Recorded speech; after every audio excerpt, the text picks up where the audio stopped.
Some people dedicate their lives to the gun, the ability to take people's lives from far away. To them, I say, bitch, real men get up close and personal.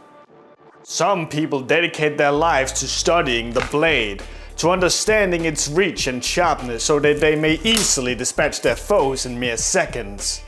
To them, I say, bitch! Real men enjoy the thrill of battle and want it to continue for as long as possible.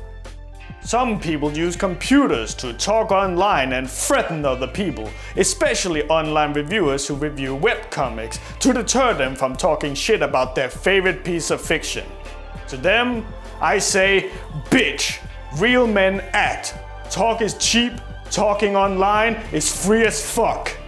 And some weak-skinned pussies uses viruses to take over people's YouTube accounts to promote shitty, scammy bitcoins in the hopes of getting rich quick.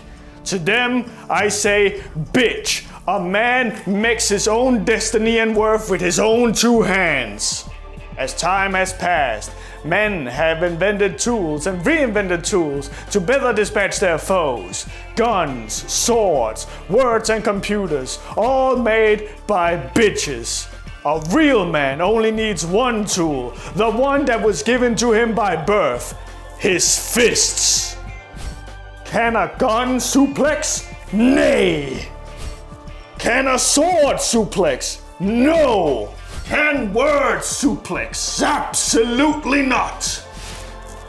If your tools cannot suplex, then what the fuck is the point? Today, I'll take you with me as we cover the first webcomic that the Webcomic Relief has ever covered that focuses exclusively on the art of the fist. This is How to Fight.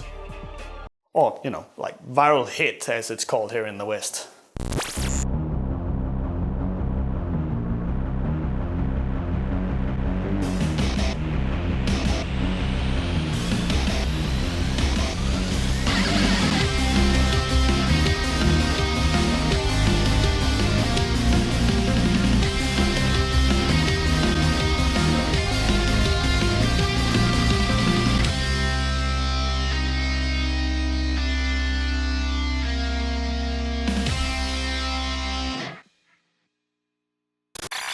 Anyone, and I do mean anyone who knows me more than at a surface level, knows that if there is one passion I have, it's martial arts and hand-to-hand combat. Ever since I was a little kid and first watched Power Rangers and Karate Kid, I knew this was something for me. Even though I was only a toddler, I would be watching Jean-Claude Van Damme roundhouse kick people, Chuck Norris throwing hands, and Jackie Chan do insane stuff off of a flying jump kick. As time went on, I realized something. Fighting wasn't just cool, fighting was life. And so I asked my parents to enlist me into a karate class and, well, as a kid I got scared because of the loud yells the adults made and I pussied out. I bet you thought I was being cool there for a moment, but no, don't worry, I was absolutely bitch made. It wouldn't be for another 15 years until I actually signed up for karate classes, but in the meantime I studied it like a hawk. I read up on its history, I watched documentaries, explored the science and spiritual side of every martial art I could get near. You think I just stopped at superficial shit like karate, jiu-jitsu or taekwondo? No, I was in the trenches. I was looking up stuff like silat, savate, hapkido, sambo and bokator, just to name a few. Chances are, if it had elements of throwing a punch or kick or yeeting an opponent into the ground, I was studying it. Eventually, I took the plunge and signed up for Shotokan Karate, and let me tell ya, if you want to get fit but you think the gym is boring, sign up for martial arts. It was one of the most fun things I've ever done. It was thrilling, it was exciting, and I learned a ton about myself and even the world around me. Unfortunately, I had to quit, just as I was about to progress rank up to what is known as 3rd Q. Heck, if you want evidence of how much I love martial arts, you know the term I sometimes throw around, kinetic linking? Yeah, that didn't come from an art book or anything. That actually has its roots in martial arts. And you can find me using that term all the way back in season 1. Since then, I have not shied away from this love of martial arts. You think I beat God of War with just my hands because I thought it would be a fun challenge run? You think I got into fighting games because I like the characters? You think my favorite movie is The Raid 2 just because of the spectacular cinematography? I mean, all of those are true, but it's also because I love fighting. And sure enough, many comics have fighting within them. And oh, so many fuck it up.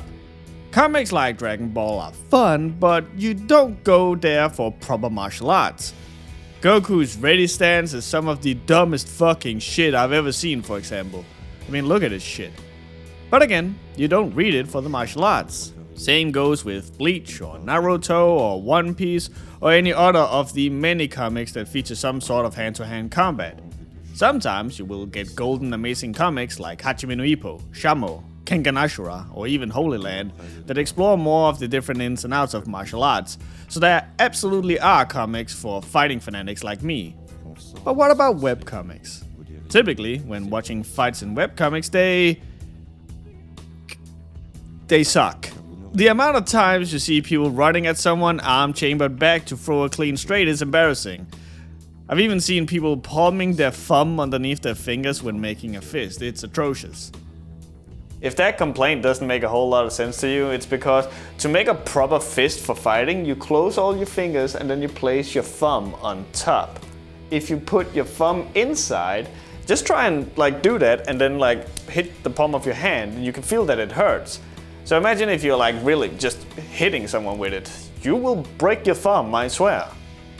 Now, before we continue any further, there is a point we have to cover, and it is something the great YouTuber Super Eyepatch Wolf has already covered, which is the value of fights. Fights should, for the most part, be parted up into two levels. One is the physical level, the other is the emotional. When you see someone fight in a story, you can gauge the fight on these two things. The physical is what you see during the fight. Who's hitting who and how? Are they overpowering each other, and how's the other person getting a leg up when being knocked down? Stuff like that. But a fight is more than just throwing random attacks at one another. Fighting is typically also about the drive and ideals clashing. Why are they fighting? What does it mean if they win or lose? You know those multiple episode long flashbacks Naruto has to explain some backstory about their characters? That's for that reason. Shoehorned as it may be, you end up rooting more for the character whose ideal you feel resonate more with you. The emotional level is what will get you standing up and cheering when you win. Oh, shit! Oh! It's what's going to have you and your Salvadorian podcast co-host scream how cool it is when someone gets the title Tekken, and it's what makes your favorite fights that much more memorable and special. Nothing encapsulates this more than the fact that two of my favorite pieces of fiction ends up with the protagonist having a no hyperbole, straight up fist fight with someone at the edge of the galaxy after fighting what is essentially God. With that in mind, I went to check out the state of martial art webcomics, and honestly, I wasn't exactly blown away. If anything, I was disappointed. So many comics completely neglected the actual martial arts angle and just went straight to firing projectiles at one another or doing that boring shit you see in some anime where their hands just turn into blurs. And that's fine for most people, but I feel people who like that don't appreciate the importance a single punch can have. The emotional value is effectively taken out of the attacks. Oh, he shot a beam and it exploded something behind the opponent, cool, whatever. But what if the same scenario you had someone trying to kick the opponent and the opponent caught the leg? Where do we go from here? All of a sudden, you got a bunch of interesting angles. Is the kicker at a disadvantage? How does he get out of this situation? I don't recall who it was, but a famous fight choreographer once said that a fight scene is a sequence made up of a ton of problems and solutions. And that's alpha and omega for a cool fight scene. So, disappointed, I waded through a bunch of webcomics, and that was until I stumbled across a comic called How to Fight. But for the interest of this review, we will be going with the name Viral Hit as it is being released as here in the West. Viral Hit is written by Taejun Park and illustrated by Kim Jung-hyun, and I'm sorry if I butchered those names. If the name Taejun Park rings a bell, it's because he's most famously known for writing this little unknown comic called Lookism. You know, the comic that Tencent produced a 38-episode television series of? The one that currently has an animated series running on Netflix? Yeah, that one. Well, seemingly doing our very hardest not to get close to the things that are actually gonna get my videos tons of views.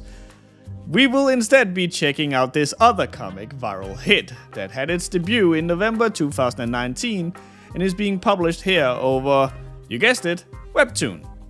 Come on, baby girl, I know I've been making fun of your horribly designed website and app and also made an entire video exposing your horrible marketing practices, but is it too much to ask for a sponsorship?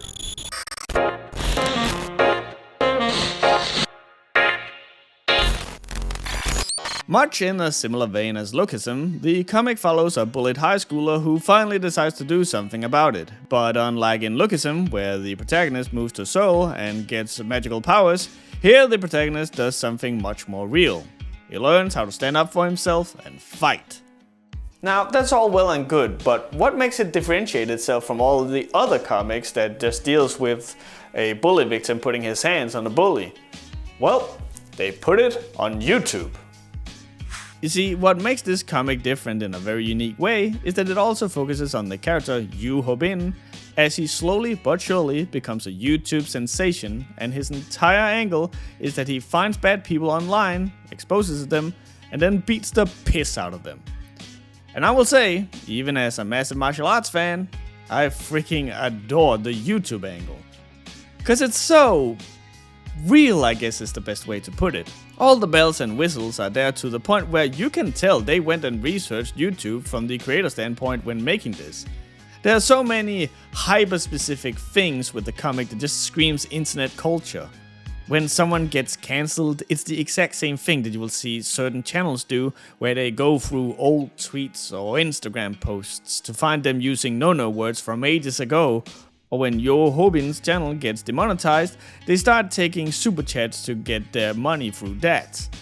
They even specifically make the demonetization icon a yellow icon, not a red one, which means that someone else pockets the money rather than no money is coming in at all.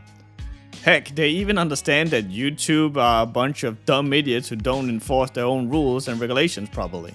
The fact that there are fraudulent copyright claims and fake prank channels in this comic is enough to honestly just make me recommend the comic right then and there, but I realize I've gotten a little ahead of myself. Meet Yu Hobin, a high schooler in Seoul who is working himself to the bone to pay for his sick mother's hospital bill. One day, him and his friend Woo Ji-hyuk have a fight and don't know that they are being recorded, only to wake up and being super rich due to the views. Deciding to strike while the iron is hot, they decide to use the newfound popularity to expose the school bully whose online persona is way too clean, when in fact he doesn't actually do the giveaways he says he will do, and the people he claims to support he immediately backtracks when the cameras are off. Hobin, however, gets the ultimate recognition when he stands up to his bully, but eventually gets his ass beat. Trying to find a way to beat the bully, he finds a secret YouTube channel online where a mysterious teacher, clad in a chicken mask and gi, always seems to be able to give him just the right tools he needs to beat someone. And while the training is unorthodox and comedic to a point where Hobin almost always ridicules himself, the results speaks for themselves, and Hobin is able to put the bully in his place live on stream.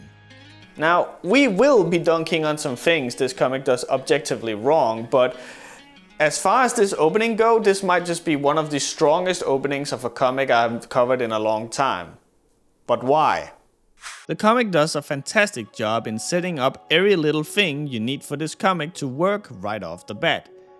You have the underdog Hobin and his friend Ji-hyuk, who acts as the straight man and foil to one another, as the comic is a comedy action comic by nature. So when one does something silly, you best believe the other one is there to react to it. Next you have Hobin, a character we want to cheer for. Who doesn't respect someone who works themselves to the bone to support their sick parents? Heck, Hobin's entire reason for wanting to become a YouTuber is so he can make money for his mom. Next is that it sets up a mystery. Who is the teacher? We got no way of knowing, and we see, while silly looking, he does know his stuff. which leads us into the next thing, which is the theme of the story. We are being taken along with Hobin on his journey. Every tool Hobin gets throughout the comic, we get to witness him learning from fighting or from the teacher, and it all starts here with us seeing him doing the exercises that finally pays off in his attacks. It's like when watching Karate Kid and we see Daniel learning the wax on wax off only for those movements later to be used to parry attacks. Which, believe it or not, is actually one of the ways that I was being taught how to do certain moves that I know today when I was practicing martial arts. All the building blocks are there, we know what to expect, yet we are hungry for more and get surprised on this journey. And we get real milestones for the journey too. This can be by Hobin befriending those he fights or his subscriber count rising, which we get exact numbers of. We get to see him build a network and even get an office. And along with his growth, so comes the skills and strength of his opponent, and even the grip they have on people and society, and wouldn't you know it, everyone just so happens to specialize in a specific type of martial arts. So you will get Hobin training for a fight with the teacher going into the depth about why this particular style is strong, where it excels, but at the same time where it's weak. And for the most part, it's surprisingly spot on and educated. Then, sometimes it says some absolute dumb shit like how karate doesn't have blocks against the face, which it's called a Jodan Uke, but whatever. But yeah, I obviously don't recommend you actually go out and start fighting randoms on the streets, but if you were so inclined, there are actually some stuff in this comic you can use in a fight. And if there's something I really adore, it's when a piece of fiction can actually teach me something. And by that I obviously don't mean how a dragon can fertilize their eggs by covering it in dragon cum. An important distinction that needs to be made is that the comic keeps mentioning YouTube videos, when it is much more archived live streams that are happening. I don't know why, but for some reason the comic just keeps treating the videos like they are edited and produced, when an active effort is also done to show them being live streamed. I mean, they even get an editor, who rocks by the way, who claims she edits out all the actual violence of the fights, but how the fuck do you do that when it's a live streamed fight? I guess the live streams aren't archived and are then later uploaded and edited, but if that's the case, then you still live stream the man getting his nose bone kneed in so deep it effectively become another part of the man's spine live on air. Anyway, I bring up the fact these videos are live streamed to explain another genius thing the comic does, which is to have an audience. Obviously, you will have Ji Yuk, who knows only the martial arts Hobin shows on screen, and you will have the editor Gale, who seems to be a fighting fan, understands some of the more intricate parts. And then you will have the professional MMA fighter, Mun Seong, who will kind of know from the get-go how the fight will go. And in between these commentators, you will have the viewers of the stream, complete with their comments popping up during the fight, mimicking what the layman will feel and think. Now, this is actually kind of genius, because you may not know what is going on if you don't understand fighting that much. So you will have these people helping cluing you in on what way the fight is going. It also helps hyping up the drama. When Hobin is about to lose, you might have everyone in the chat commenting that it's over, instilling in you, the reader, the feeling that it is indeed over. But then Hobin will reveal his ace up his sleeve and surprise you, turning the tide of the battle. They also sometimes act as the straight man to Hobin's foil, as he will sometimes act silly for money or as part of his training. It's kind of become a trope at this point to have onlookers comment on a fight, but it cannot be denied that it actively helps instilling the feelings in the audience that the author wants at that given time, especially if they don't know exactly what is going on. A cool thing about the comic is that the deeper you get into it, you start noticing certain things, being that your Hobin's growth as a content creator mirrors that of the villains of the comic and the growth they have. With Hobin, you see him wishing to grow. At first it's to make money, but he starts to taking a liking to the fights and starts becoming more confident in himself, which in turn translates to bigger and bolder decisions on his part. In the same vein, you can look at the villains of the comic and see they too often get backstories about how they started out and how they grew and changed to becoming bigger and better criminals, and most of the time it comes from the same place. If Hobin wants to protect something, chances are the villain also wants to protect something. If Hobin is in the fight cause he likes fighting, chances are the opponent is as well. This mirroring of the opponents makes it so much more interesting to follow the fights, as it focuses much more on the emotional part, while still giving you a ton of deep and analytical fighting knowledge. I realized something, and that is that I have completely neglected in talking about how this comic is also a comedy. And honestly, I feel like that has sort of come as a result of the comic forgetting it's a comedy as well. See, I want to make this clear. I really love this comic, but there are various small bits about it that just puts my nuts in a winch and twists the handle. The comedy is one of them, but I will admit it's a small one. There's a very real chance that these jokes just don't hit with me because it's a different culture. But the more you read the comic, the more apparent it quickly becomes that the humor was just an afterthought, as the comic will over time completely throw the humor away more and more often, to the point where the later strips don't have comedy in them at all.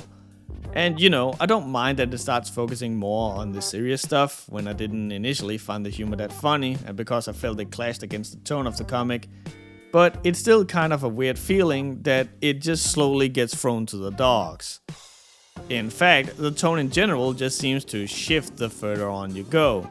At first it's very happy-go-lucky and child-friendly with some swear words here and there, but we're talking about a comic that blurs out a vape pen. And then later you have entire drug cartels murdering innocent people by stabbing them in the stomachs with knives.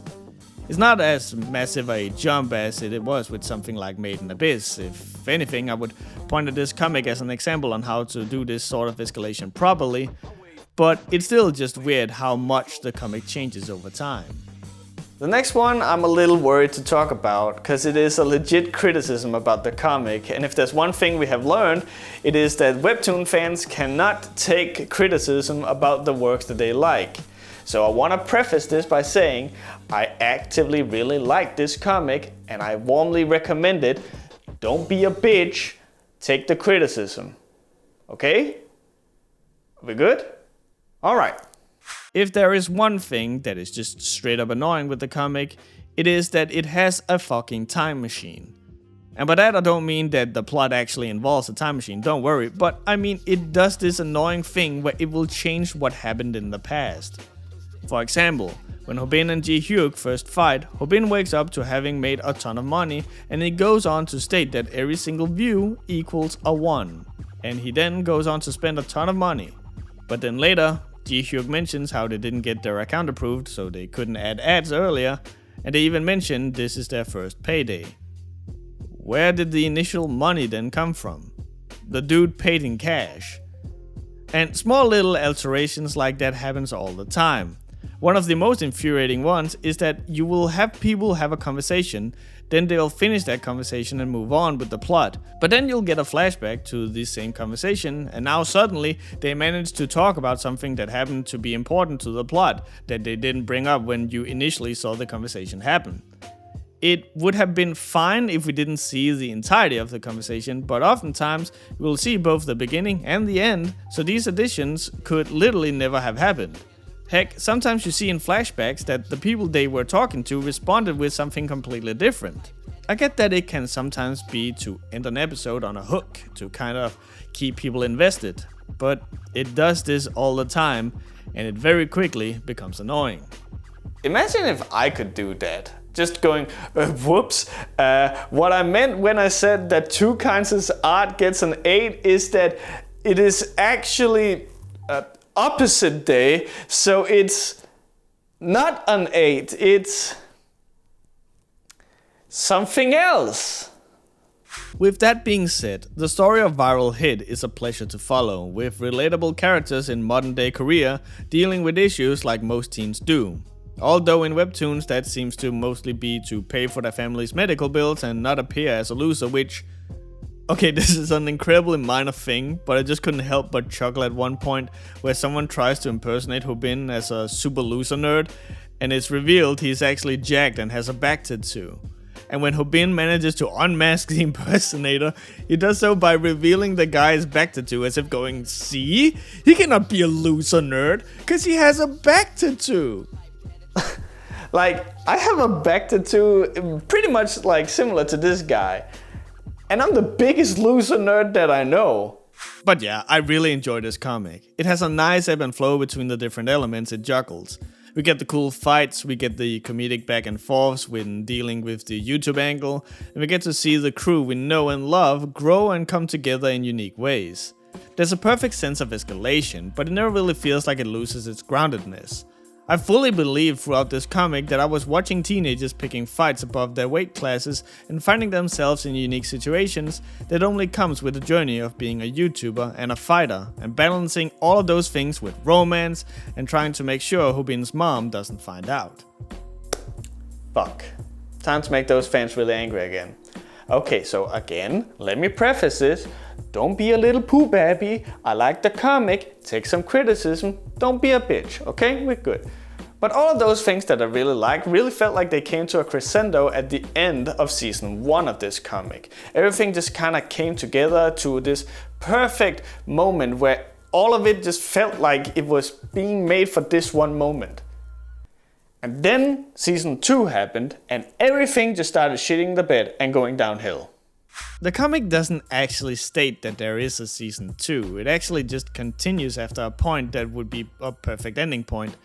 But it might as well have, cause I'm sure I can mention this point to everyone who have read the comic, and they'll have noticed a drastic shift in tone and quality after that point. It is no longer a comic about YouTubers who try and show the growth of a pasty, lanky nerd learning how to fight and standing up for injustices against the evils of a society. It is now a battle manga where a bunch of professional fighters try and take out a drug cartel that is linked to high-standing politicians with secret cabals sprinkled across the city, and YouTube just kind of happens off to the side. Hubin is no longer desperately looking for information before a fight. He's no longer self-taught and isn't getting better at fighting from doing silly exercises that happen to teach him fighting fundamentals. No, now he's buff, he's confident, he's mature, and he's laser focused on tracking down a dude and is going through drug lords by the bucket loads to get to him. Hubin is now so competent that he's like an invincible god of war who can take down any fighter with little to no effort. Many of these side characters become side characters with little to no agency. The character Huang Mangyi only shows up as a single side gag and never shows up again. They introduce a new guy and a new YouTube channel that they want to make, but the guy has no interest in making the channel, and Hubin just ends up stealing the spotlight anyway so the audience can scream about how cool Hubin is. His silly antics he'd do for money and the humor that would come as a result of him trying to appeal to his audience is also minimized now. They even had the audacity to give Gale long hair for a bit, and at that point it's just adding insult to injury. All women are queens, but only the short-haired ones are allowed on my throne. Don't get me wrong, there's still plenty of drama, there's still plenty of fights, and there's still some sprinkles of fighting information thrown in there, but they just don't come together as well. The side plots that before kind of fit neatly together to just show the fascinating life of a YouTuber are now separated into random chunks of story that seems to happen at random with no real rhyme or reason or agency to the overall narrative. Like what, Hubin is so laser focused on getting this one dude, but now he also has to marry his editor and then that happens and we move on like nothing happened? It's fine, it's perfectly passable, but what we had before was just so much better in my opinion. And that ending where everyone comes together to fight a common enemy, to show the growth of everyone involved, all cool with techware, fighting their own battles with plot points that were set up from the get-go getting concluded in spectacular fashion in ways where you can tell it was planned. That was everything I could have hoped for. If it had ended there, this would be a comic that would sit nice and cozily in the Webcomic Relief Hall of Fame. But the fact of the matter is that it continued when it shouldn't, and we now have a worse product as a result. It is very possible that where the comic is at now in season 2 is just a low point and it will find its footing and come back in spectacular form. I'm not denying that. But It honestly just feels like the creators didn't want to let go of their golden goose till it had shed out another couple of golden eggs.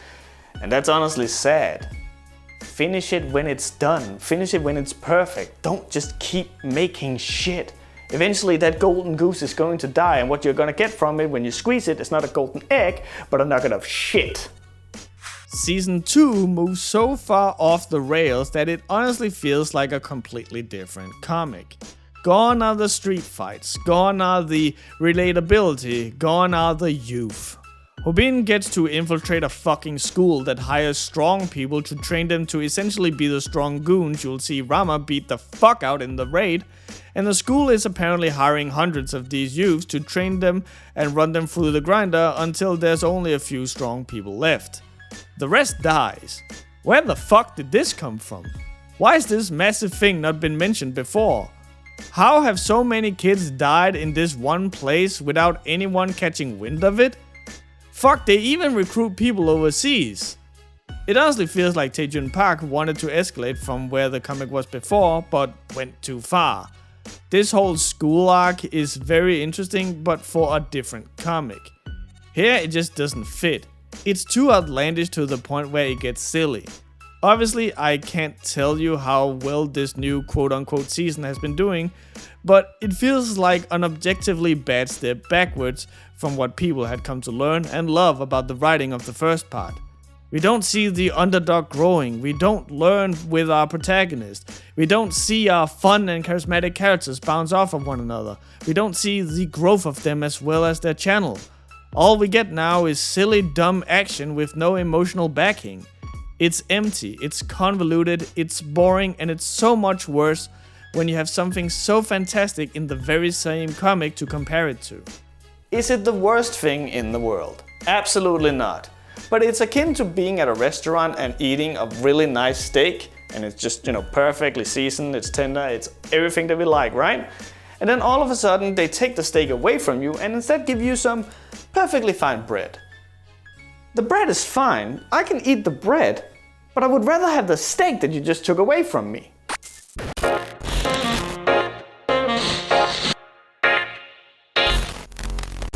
Okay, so let me get this out there. Out of all the comic creators I have covered on this show that has covered teenagers, only one feels like they've truly hit the nail on the head when it comes to what the youth wears.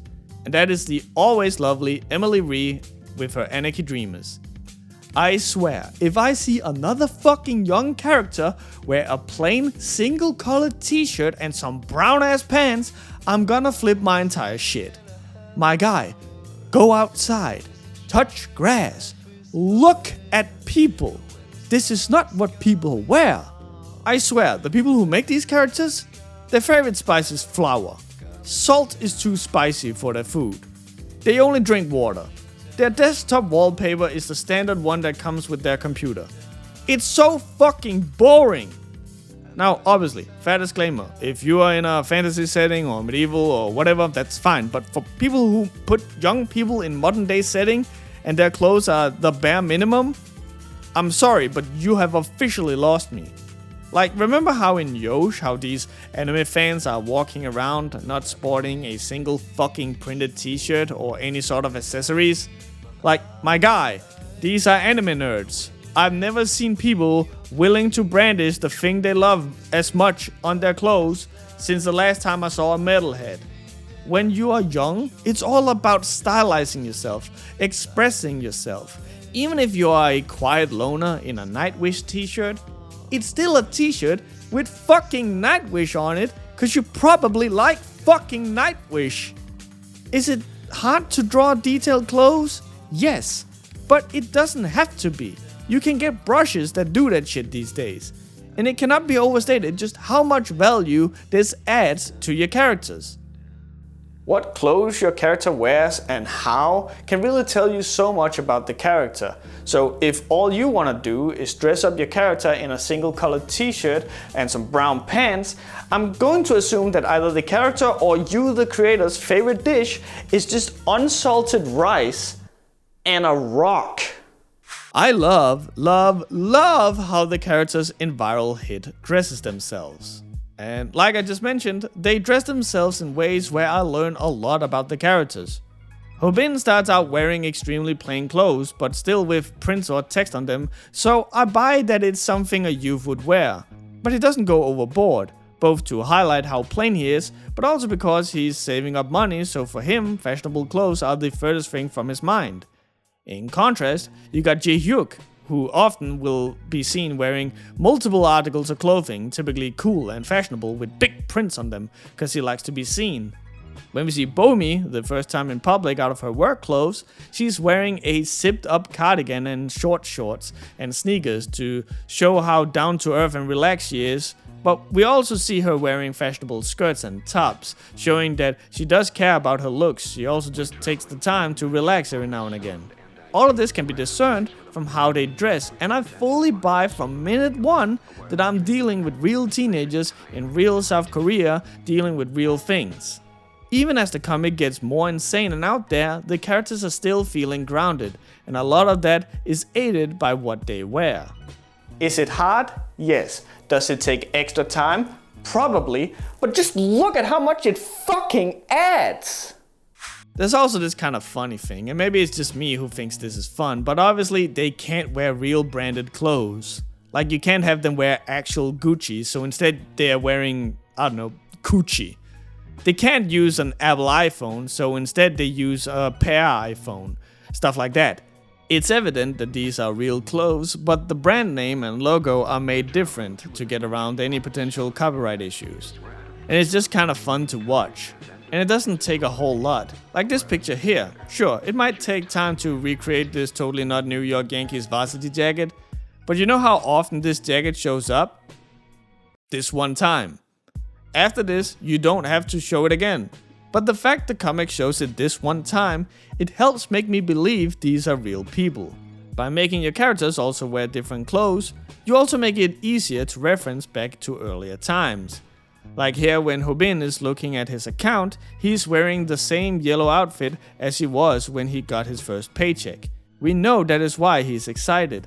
Had it been any other clothes, he could be excited to look at his account for any other reason.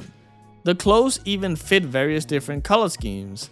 Like here when Hobin first punches the piss out of his bully is wearing white and red flip-flops, and Hobin is wearing black and blue shoes, similar to how boxers will have red and blue corners.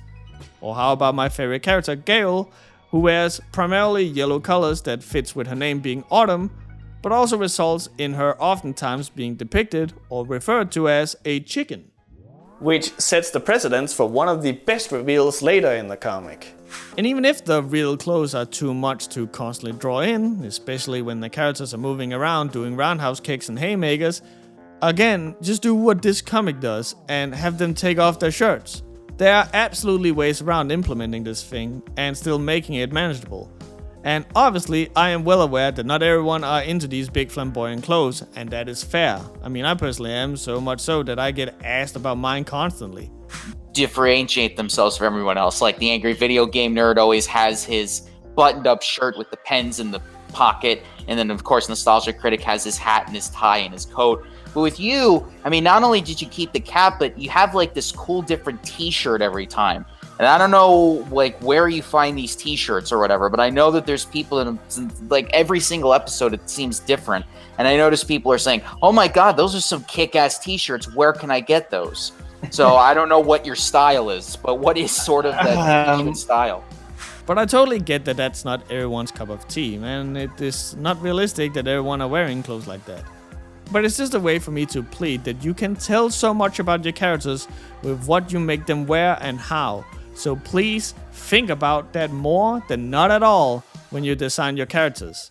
This right here is so boring, it fucking puts me to sleep. I'm being told nothing about the character, the world, or anything like that. A hat, a jacket, a bracelet, a ring, a necklace, earrings, normal rings, a tattoo, a tie, even fucking Denji has brightly colored sneakers for fuck's sake. And I fucking love Denji, but no one has less game than this motherfucker. With the real clothes comes the real locations of the comic as well. No detail is bad. If we're outside, you'll see entire streets lined up with houses, stores, and pedestrians. Each store has names and advertisements, some of which even contain funny little nods to the creator's previous work, but also other webtoons. In other words, you can really tell that the creators had fun with this, and it helps sell the entire setting all the more. But it's not just these reality things that makes the comic stand out. The art in and of itself is just super strong. Composition, framing and pacing all do fantastic jobs in selling the action. It makes it so the hits harder, the comedy hits harder, and the emotional points hit you harder as well. It truly feels like the artist... here we go. Kim Jung-hyun really complements the writing of Tae-jun Park, I think. It is one of those times where it feels like the two wanted the same thing, and we got something amazing as a result, as the writing emphasizes the art, and the art elevates the writing. So many times we've covered comics on this show where the opposite has felt true, that the writer and artist weren't on the same page. And this comic just stands as a testament of how well it can be done when the two are in complete sync.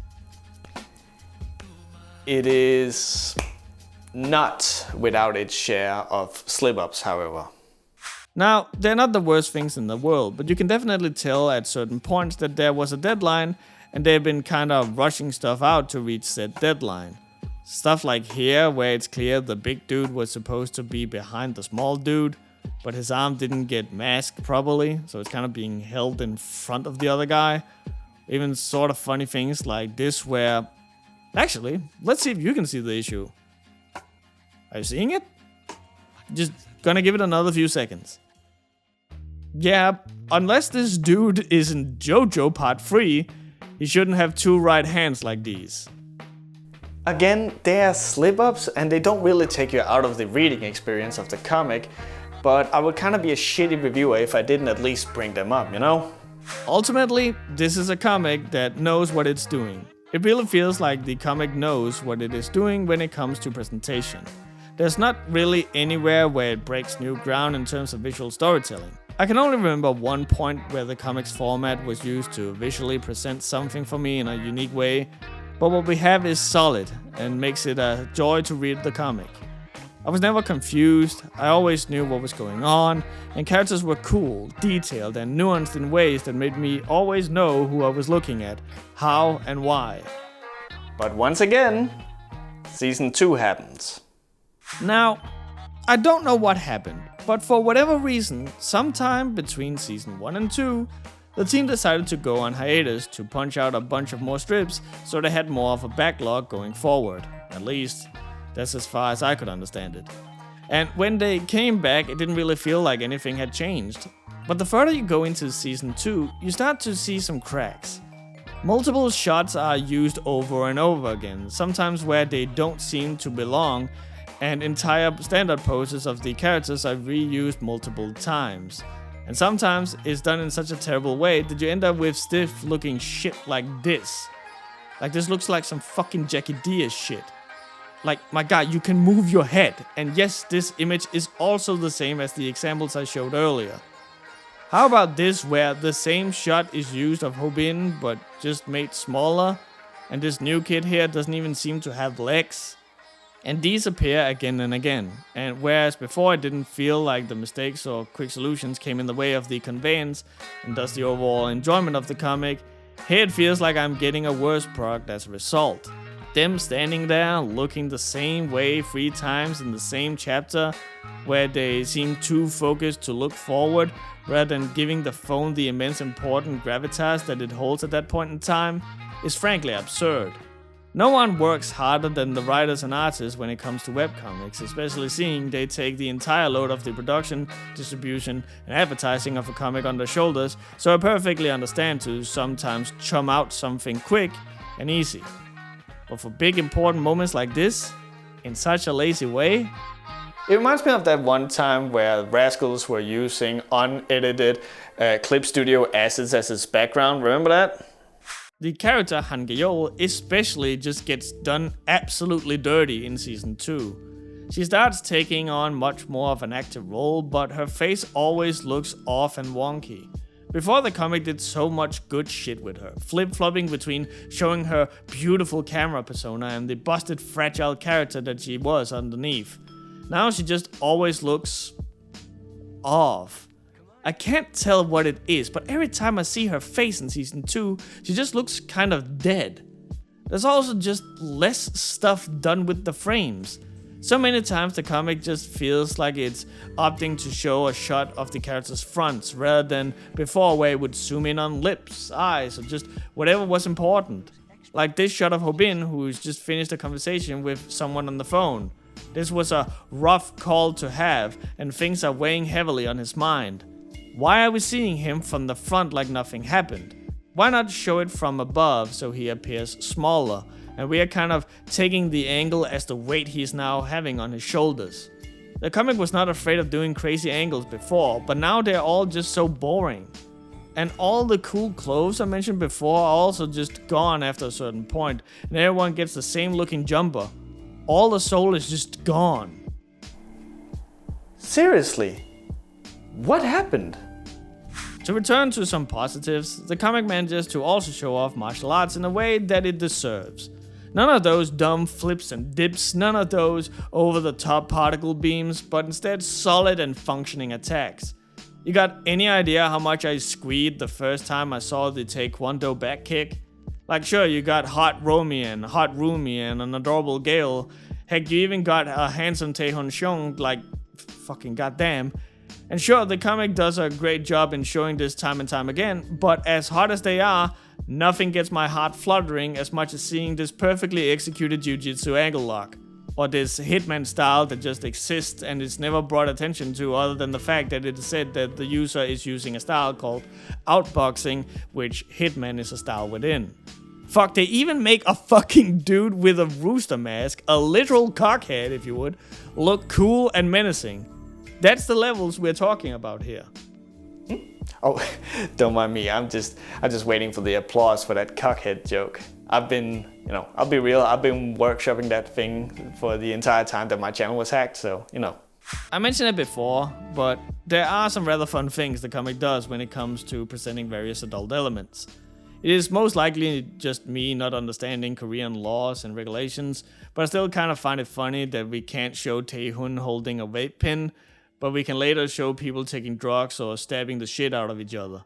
There's also this image where a kid is holding a bloody hammer, but the hammer is blurred out. Gee, I wonder what he's holding. Maybe it's a teddy bear.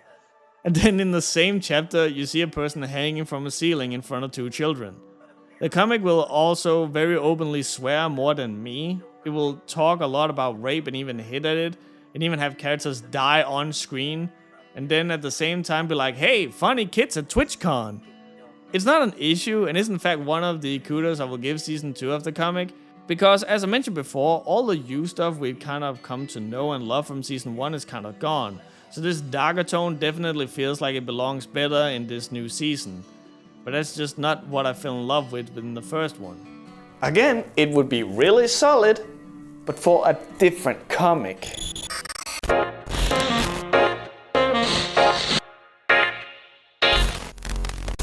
So throughout this entire thing, I want you to think of a juggler, and every ball this juggler is juggling is another character in the comic, okay? So bear with me here. First of all, we got Hobin, our main protagonist. Hobin is kind of hard to love at first, as he kind of appears like a nothing burger. He more or less just feels like the vehicle that takes us through the story. And that's for all intents and purposes fine, but not exactly exciting. His character, however, starts showing itself the more the story goes, and it even starts doing that whole time travel thingy, where it starts adding stuff retroactively, even stuff I would argue doesn't even need to be there. And over time, Hobin goes from this nothing burger that's just sad about his life and circumstances, and starts slowly, but surely, show more of a personality.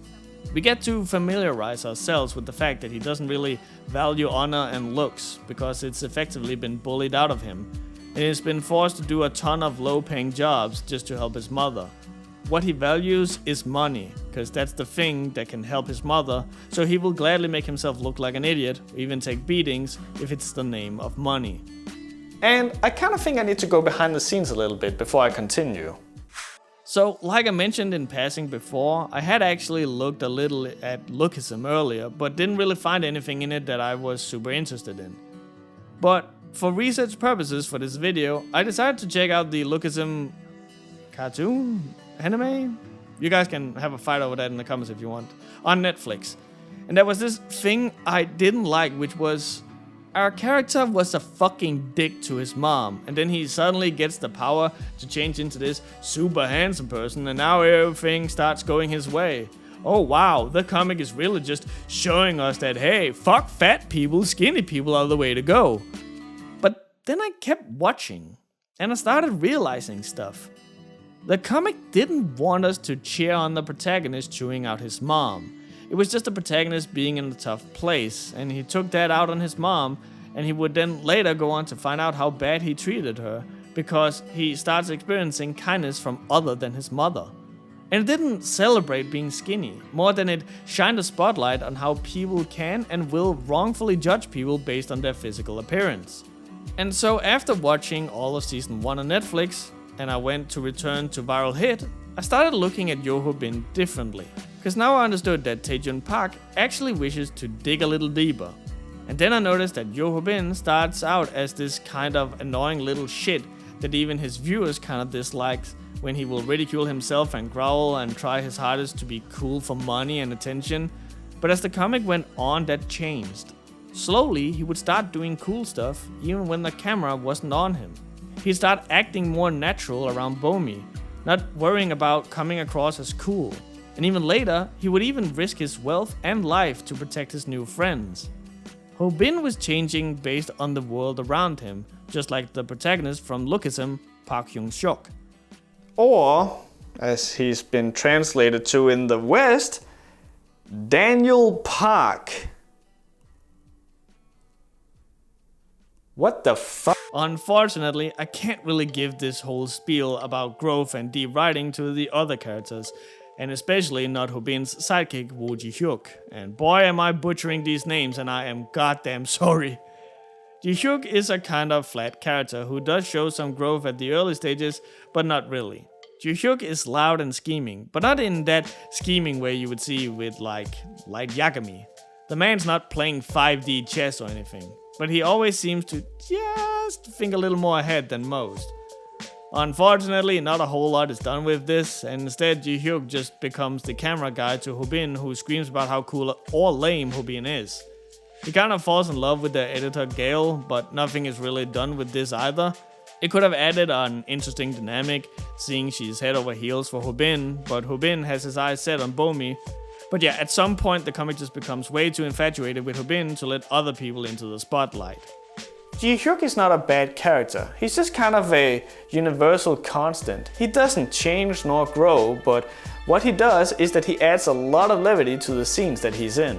Next we have the aforementioned Gale, and yes, she is the best of the bunch, and no, I am not just saying that because of the short hair. Gale is loud and brings a lot of energy one would expect from a young girl. It's kind of wild how much character she receives compared to the other girls. We know she's a martial arts nerd. We later find out a potential reason for why. We know she likes tech and editing, and through that, we also know she's not exactly the most sociable person in the world. She's quick to judge, but is not above changing her ways, as we can see her warming up to other characters as the story goes. It also feels like the creators loved her as much as me, as she's probably the girl that gets the most attention out of all the girls in the comic, even taking it over Bomi, Bin's love interest. Which is an amazing segue, and yes, I'm going to keep pointing out when I make great segues, because to me, those things are like bloody art. Bomi is the first of the lesser side characters, and she's a weird one. It kind of feels like she's not fully defined. It sort of feels like the comic kind of flip-flops between her being a constant ray of sunshine, to her being a haughty loud girl, to being an airhead, to being a composed character, to being a real tomboy, to being a feminine beauty. She's kind of all over the place depending on when you see her. I'm not personally a big fan of her, as I don't really feel she adds a whole lot to the comic other than motivation for Bin and some drama. But she's gorgeous and very well designed, so at least she's a visual treat whenever she appears on screen, much like Rumi, who I like even more. What can I say?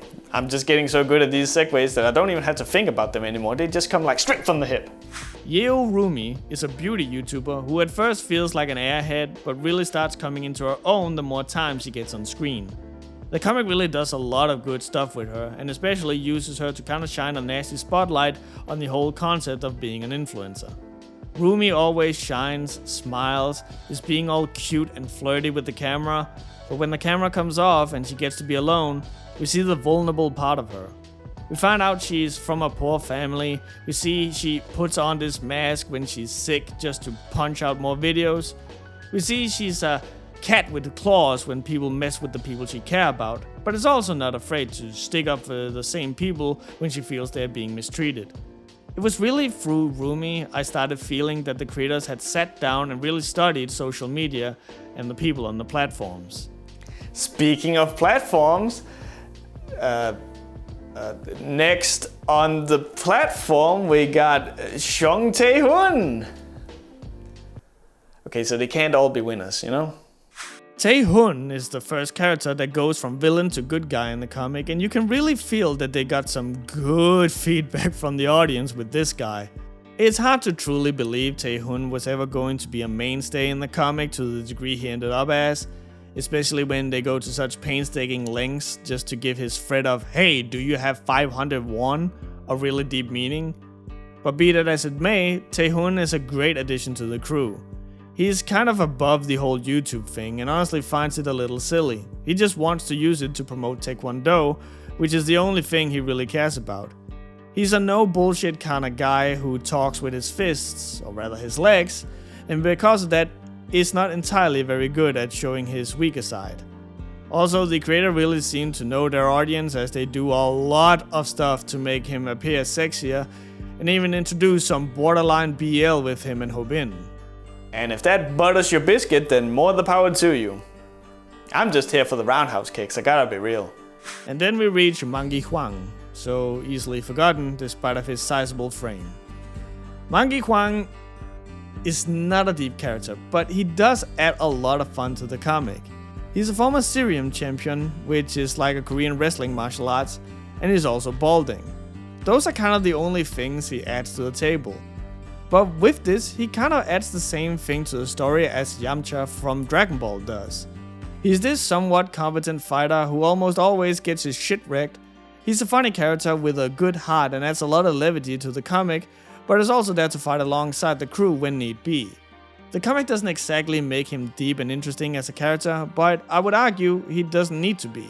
He just needs to be there and add fun to the comic, which he then unfortunately seemed to forget. So now we got, 7 characters? And those are just the main characters. Then the comic adds 3 more on top of that. So now let me ask you, can you juggle 10 balls at once? No? Well, neither can this comic. Hobin and his closest circle at one point reaches a staggering number of over 10 characters. And then there are all the villains and side characters too. And to the comic's credit, it really feels like they managed to juggle these characters really well at first.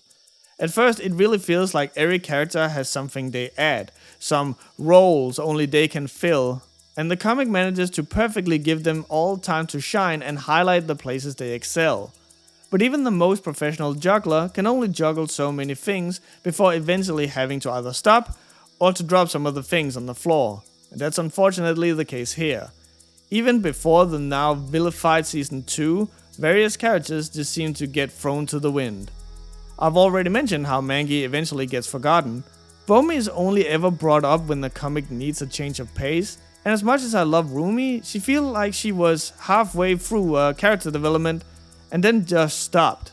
Other characters that I haven't mentioned yet, that start to become part of the team of good guys, also just seem to stop being given attention to after being halfway through a character arc. They still show up, but after a certain point, it all just feels like they're only there to highlight Hobin rather than themselves. And I do get that Hobin is the protagonist, but all of these characters are so unique and different that it truly feels like a wasted opportunity to not give them some more love. If there's one credit I really want to nail home here, is that all of these characters really feel like characters you could walk out and meet on the streets, with, some select exceptions obviously. The comic also does this thing where it will start going into various arcs where you learn about the characters and the past. Typically this will be done with some of the villains, and it's fine for some characters like the dude Jujitsu, who does Jiu-Jitsu. Get it? Jiu-Jitsu? Jiu-Jitsu? Eh? Anyway, he gets a little bit of backstory to kind of highlight how bad a guy he is, and that's all fair and good. They do all of that for several villains, and that's fine. But then there's some that just gets an entire fucking arc. And that's all fine and dandy, but it sometimes feels like it comes out of nowhere. One of the characters, we get the entire life story seconds before they die. Like, why at that point, you know? Just to make us feel worse? It's not like this past is revealed to the characters to spur them on or anything. It's purely there for us to understand why they were, and even that doesn't really feel like it fits into the actions the characters have done up to that point. Like, I get it was a sympathetic character, but the character actively went out of their way to hurt the very same thing that the flashback shows us that they really adored more than anything else. The characters are good, but it feels like there could have been done more with them that in turn would also enforce the story and make it more of an interesting read. The comic feels like it's playing with some interesting ideas, only to opt out of those ideas halfway through. Robin at one point almost loses it, and everything in the confrontation indicates he's about to actually full on kill someone. But then nothing happens. It's not even highlighted how he chooses not to. The confrontation is just not bad enough for it to cost the other guy his life.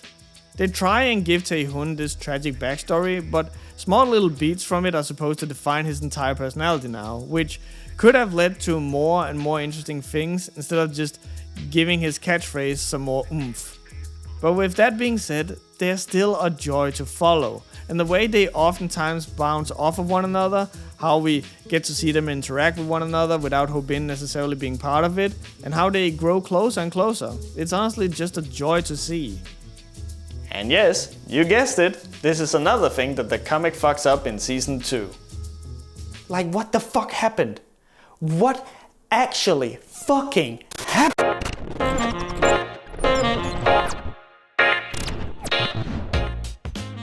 The writing is an 8. I really like this comic for the most part. It's fun, it's exciting, it's thrilling, and it even gets you hype. There are some missteps here and there, but ultimately, if you want some martial arts action, this is a great read. The art is an 8. Things look great, things feel great, and things are presented very well. The art really complements the writing. Some more could have been done with visual storytelling, but what's here works. The characters are a 7.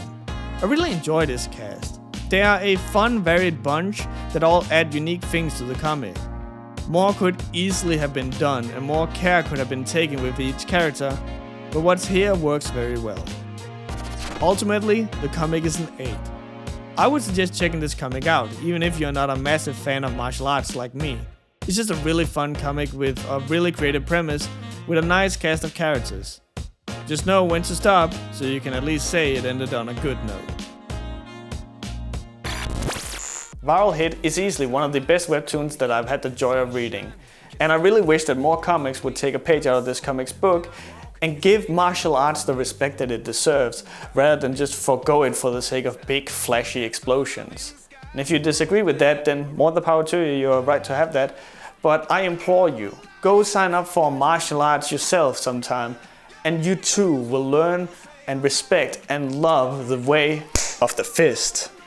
I'll see you guys in the next Webcomic Relief. Take care. Got the golden touch.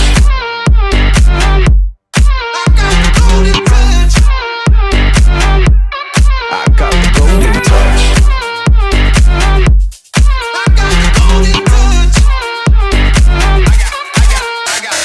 I got the golden touch. Yeah, coming in real clutch. Give me the ball, I run. I want it all because I am the chosen one. 1, 2, 3, yeah, we running the scene. You ain't never seen anybody do it like me. Do it like me, cause you better believe. When you take a hard look, you'll be wanting the place.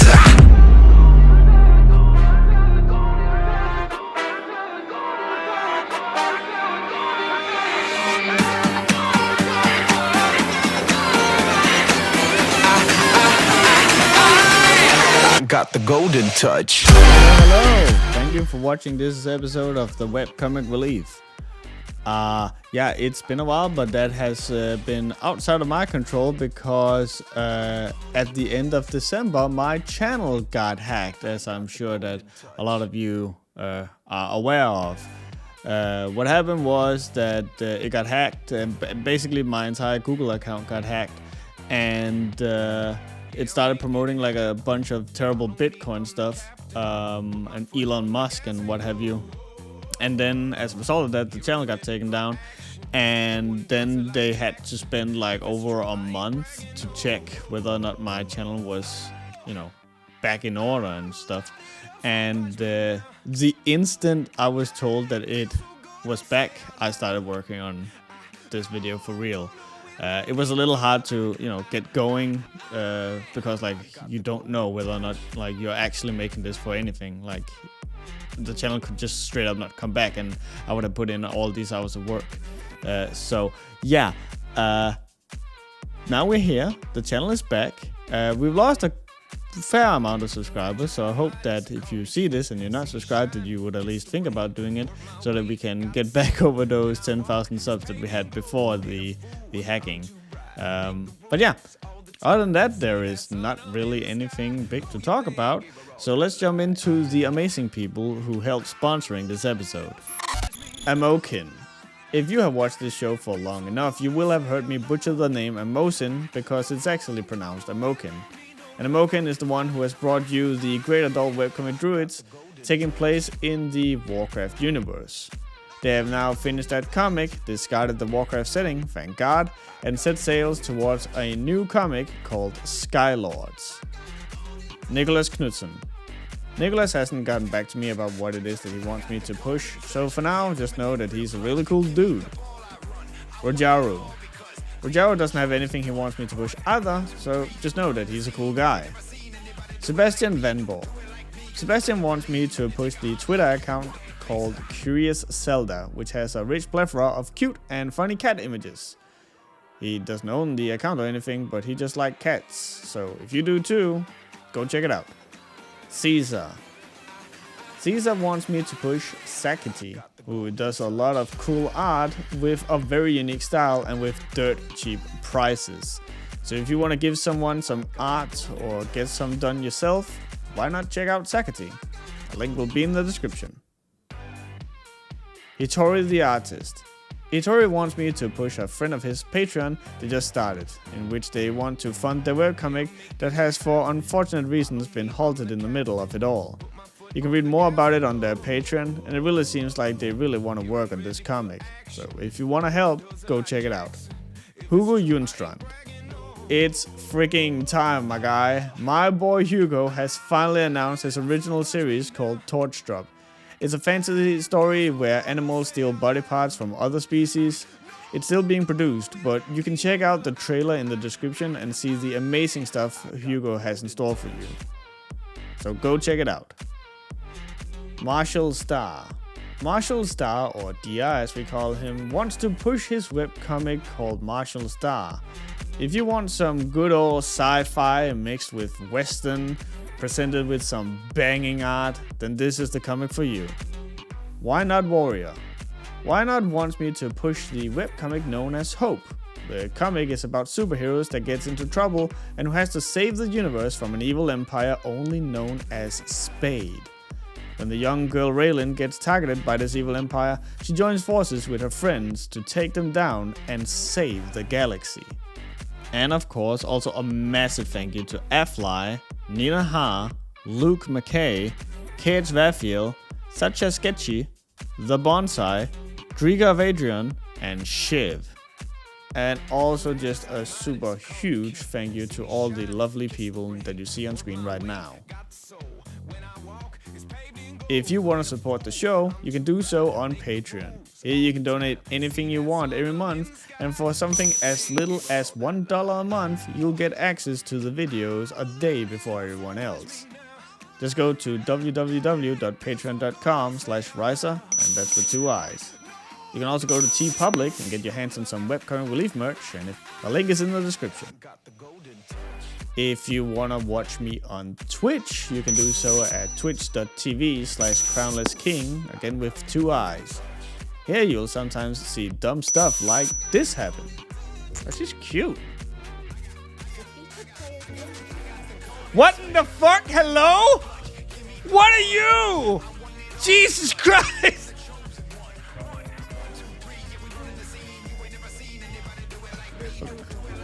Okay.